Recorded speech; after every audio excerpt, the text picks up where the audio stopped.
So Tim, we're here today in Newcastle upon Tyne. It's my hometown. I haven't lived here for the best part of 30 years. And we're standing on its glorious quayside, which has been actually transformed in the time that I've been away. Lots of new buildings have popped up. It's a great place to be. And you could say the same about Newcastle's restaurant scene as well. There's been a real explosion in all types of different restaurants here. Yeah, I think it's an incredibly exciting city for food now. You're close to the sea, so you've got great seafood, there's amazing produce all around, tremendous game, but also it's some really interesting properties and spaces in a post-industrial environment. Also a very, very cool populace who want to buy into that kind of thing, and that's always a good starting point. Yeah, and one of those areas, like you mentioned, is Oostburn, which is where we're going today. Yep. We're going to go and see Anna Hedworth, and she's the chef at Cookhouse, which was your restaurant of the year back in 2019. Yeah, it was a weird story. I came up here to do another restaurant altogether. Somebody said, you've got to check this place out on your way out of town. I literally hauled in for a quick lunch. And because they'd been such lovely people and they were so sort of immersed in their area and the stuff around them, and the love of cooking was so evident, I just made them my restaurant of the year. And I can't wait to go back and see them. Yeah, me too. Let's go check it out.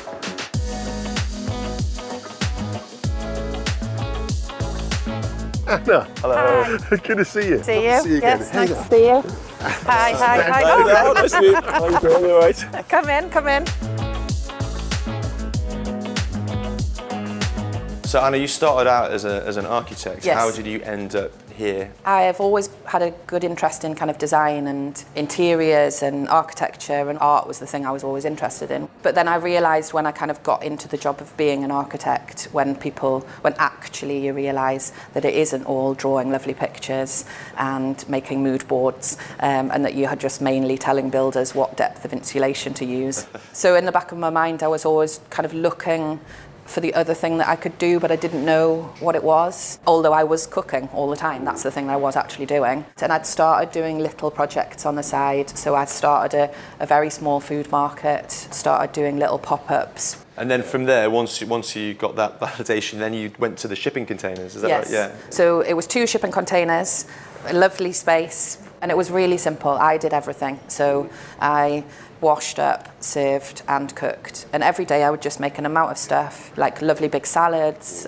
some kind of roast pork sandwiches, and then people came and I would sell that day's food and then go again the next day. But you were already at that point beginning to understand a quite unique audience. Yeah. And to establish communication with them. Yeah. So I imagine when you said to those guys that were sitting there having their pork sandwiches, who'd come all that way, yeah, I'm going to open a space of my own, they must have been quite eager to be Yes. the first to come here and actually pay for a real table. Yes, and I'd built up a fan base who kind of felt like they knew a secret that other people didn't know, and they were really kind of invested in it. So yes, when we came here, we already had a good customer base. I regard it as a town now with quite a solid foodie scene. Yes. But you must have been part of building that, pretty much. You must have been in right at the root of... Yeah, and when I was doing those markets and stuff at the beginning, I was doing it because I didn't feel like there was anywhere that you could get decent food. Yes. After I started doing those, other people started doing those kind of street food pop-up markets that had already existed in London for a long time, but there was nothing like that here.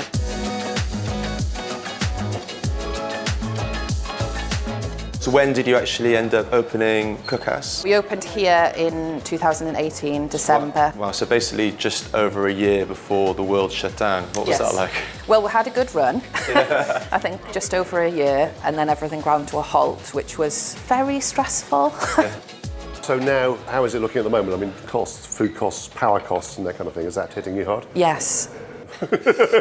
What do you want me to say? It sucks. Yeah. It's very, very frustrating because we work really hard and things just keep going up and up and up. We always kind of aimed that we would be open kind of breakfast, lunch and dinner, and we're just always here and people can come in and be part of our home, as it were. Can that continue then? But I can't. You have to put prices up. No, because we keep putting the prices up as high as we dare. Right. There's only one way you can wiggle, and it's to shunt it onto customers. Yeah, really. and then they won't be able to afford to come. Does that make you consider moving elsewhere, maybe starting a restaurant in London, for example? Maybe. No. No. Committed to the northeast. Yeah, I'm always just really thinking about what else we can do. So I'll show you, but we've got a unit next door and that's quite a lot of space. So that has been kind of leading to extra things that we can add onto the restaurant that then sustain the restaurant.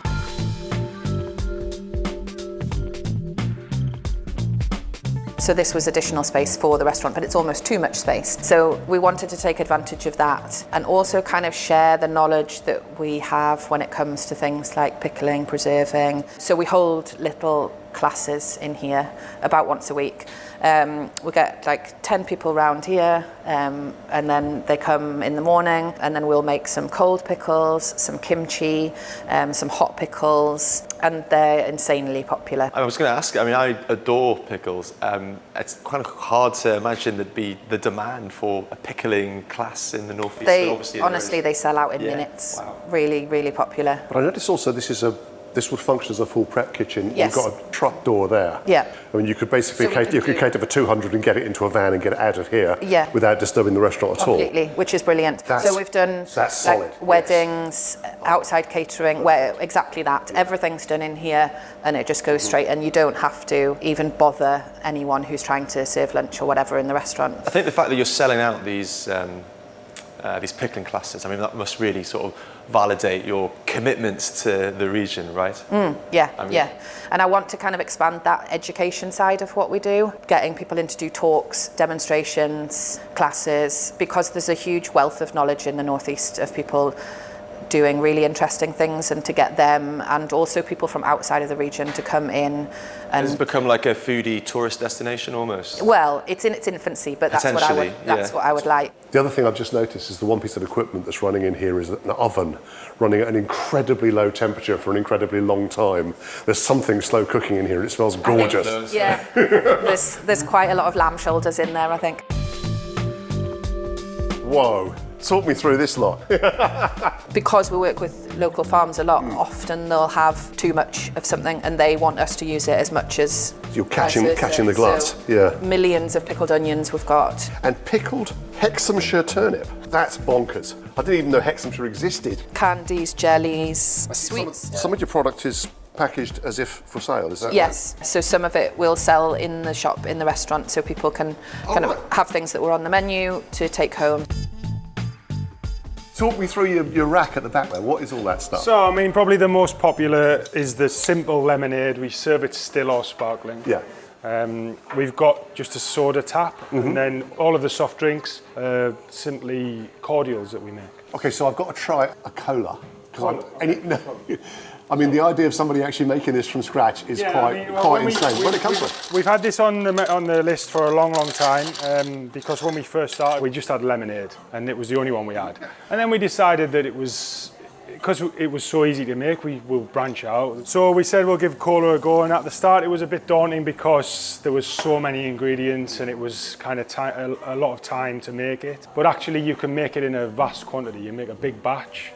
And it's got so much sugar in and a lot of citrus in, it lasts for a long time, you know. This is why Coca-Cola made so much money out of it, right? So, it's brown sugar, lots of brown sugar, lots of treacle, black treacle, orange, lemon, lime, cinnamon, you've got nutmeg, coffee beans. Is it economical to make these things, or is it taking a lot of time and effort? Obviously don't know the exact figures, but it doesn't make any sense for us to be buying cans and bottles of pre-made soft drinks in, because the markup on them seems to be a lot less than what we can do. You know, it's essentially a glass of soda and a little bit of cordial that we make. And I think most of our soft drinks now are £4, but they're all served in this big glass, so it's almost a pint. And we feel like it's good value, but we feel like we are still making enough money on it. Do you think they're being sensitive about price at the moment? More sensitive about price? Soft drinks? No, I don't think so. Our soft drink prices really haven't changed over the time, and I don't think they need to.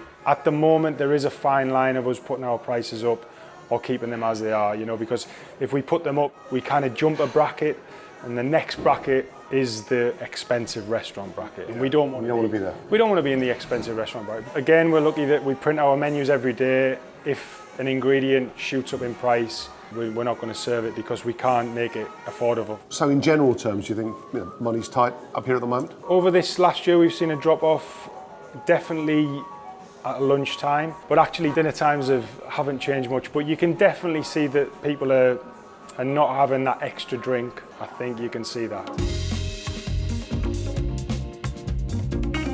So Anna, what's the relationship you guys have got going with the farm here? We've always had quite a close relationship with them. We're literally just over the water from them. We can run over and get fig leaves, Right. fresh bay leaves, soft fruit. So not huge amounts, but enough that it's beneficial to both of us. So all of our trimmings from our vegetables in the restaurant we bring over here, and we compost them in their huge compost bins, and then that goes to kind of feed the soil in the farm. We also, if we have huge amounts of, say, like cauliflower tops or something, we can feed them to the animals, which is a nice little perk. It's clearly like a modest operation here, Yeah. and you're not going to get all of the produce that you need, but a clear effort to use locally sourced produce. And is that the case more broadly? Do you getting most of the produce that you use from the local area? I think pretty much all of our food is from local producers, and then if we can't get it locally, we'll try to go just British, and then outside of that, like seasonal Europe, we will use for things like figs, lemons, oranges, that kind of thing. Always starting from our own doorstep and then working out as we have to.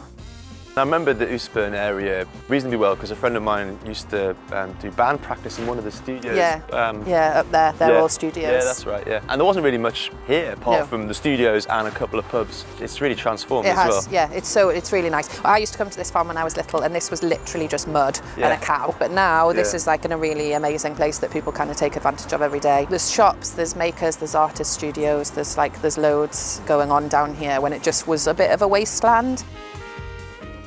I noticed that you've got a larder shop back at the restaurant. Was that something that you sort of pivoted to off the back of COVID? And are you selling some of the things that are grown here at that shop? Yeah. So when they have abundance of like gooseberries or red currants or whatever, we'll be making jams, preserves, those kind of things. The shop at the restaurant was something I'd always wanted to do, but actually didn't start doing it until COVID, kind of jarring up all of the stuff that we make in the restaurant, and at first just offering it for sale from the restaurant, and then we kind of, during one of the lockdowns, we did a large amount of online sales, which went really well. And do you think that in the future, those kind of things kind of crucial really for restaurants going forwards? I think for us at the minute that is a direction that I've kind of deliberately gone in to diversify the business to support the restaurant, because the prices in the restaurant are going up so much, wages are going up so much, so it's something to keep us sustainable. But also I think it's important to kind of continue to produce an offering that is accessible to all. Would you be able to keep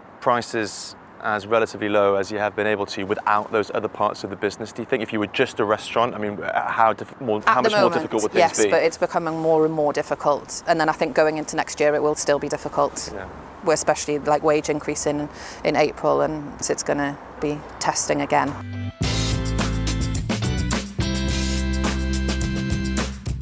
For me, this place is defined by being done with an enormous amount of sort of personal interest and love by an individual. And I think that's incredibly rare in the world of chefs and cooks. There's clearly a massive commitment to the region, and this is a part of the country where people are really struggling, but actually it's a business which is doing pretty well, relatively speaking, because of all the different and interesting things they've got going on. The whole thing is an exercise in where it's pitching itself. It's very proud, but it's modest. Even thinking about how to describe Anna. She's a chef de cuisine, she comes up with brilliant ideas, she's a brilliantly inventive mind. In every respect, she's a chef. In my head, there's an enormously powerful element of her being a cook as well. But I love the idea of that kind of, it's like she's cooking for you. That doesn't feel like a chefing thing, that feels like It's a hospitality thing. It's a hospitality thing. It's a hospitality and appreciation, yeah.